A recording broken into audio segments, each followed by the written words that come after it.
ভাইয়া দেখেন, আমার সিম্পল আজকে যদি বলি হার্ড লাইনের কথা, ভাই আমার ক্রিকেট খেলার দরকার নাই। যতক্ষণ পর্যন্ত নোরান আমাকে সম্মান ফেরত দিচ্ছে, সসম্মানভাবে সবাইকে জানাচ্ছে যে বিজয় অপরাধী না, বিজয়ের পেমেন্ট ক্লিয়ার হয়েছে, এই যে সব কিছু বিজয় যা হয়েছে, যে নামগুলো মিস্টেক বাইলি হয়ে গেছে, সন্দেহ তালিকায় ছিল, এখন জিনিসটা সুন্দর হয়ে গেছে, আমি সব ধরনের খেলাও খেলতে পারবে সুন্দর করে। বিসিবি যখন বলবে তখন আমি ক্রিকেট খেলবো। তার আগে আমার এমন না যে আমার খুব বিসিএল খেললে এমন কিছু, এর আগে আমি বহুত সেঞ্চুরি মারছি, এই খেলতে পারে এই মাঠে আমার অনেক সেঞ্চুরি আছে, অন্য জায়গায় যেখানে খেলি অনেক সেঞ্চুরি আছে। আপনারা অনেক ভালোবাসা দিচ্ছেন, অনেক পাইছি আলহামদুলিল্লাহ। আমার এখন সম্মান দরকার, সম্মানের জন্য ছোটবেলা থেকে ক্রিকেট খেলে আসছি, টাকার জন্য না, সেটা আমি আবার ফেরত পাইতে চাই। That's it.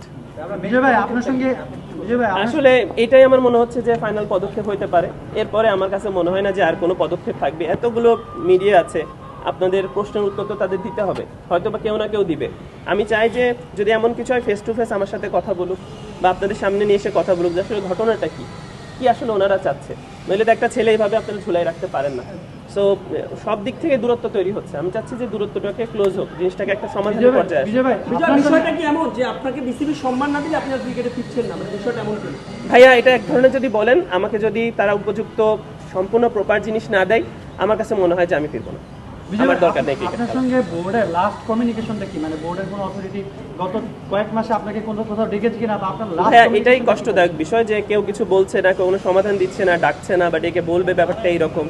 তো কিছুই আসলে জানতেছি না। আর আমি লাস্ট 14 দিন ধরে আমি সৌদিতে আরবে ছিলাম, সেখানেও যে তারা আমাকে কমিউনিকেশন করবে যে বিজয়ী অবস্থানে আছে। আর দেখেন ওর অবস্থান কি, প্রায় 1.5 বছর হয়ে গেছে। প্রথম বিপিএল এর গল্প, আমরা এখন 3 নাম্বার বিপিএল কয়দিন পর শুরু হবে যদি ধরেন, 3 নাম্বার বিপিএল এ চলতেছে। তাহলে এটা যদি সমাধান না হয়, তাহলে আসলে কবে সমাধান হবে? সময় তো পার হচ্ছে, তাই না? আর আমার লাস্ট 2 বছরে আমার কোনো ইনকাম সোর্স নাই। Simple is that. আমি বিপিএল খেলিনি, 2 বছরের বিপিএল এর টাকা পেমেন্ট হচ্ছে না, লাস্ট বছর খেলা হয় নাই, আমি এই বছরও খেলছি না। একটা প্লেয়ার তো চলতে হবে, সে কিভাবে চলবে? এটাও তো বিসিবি দেখার বিষয়, তাই না?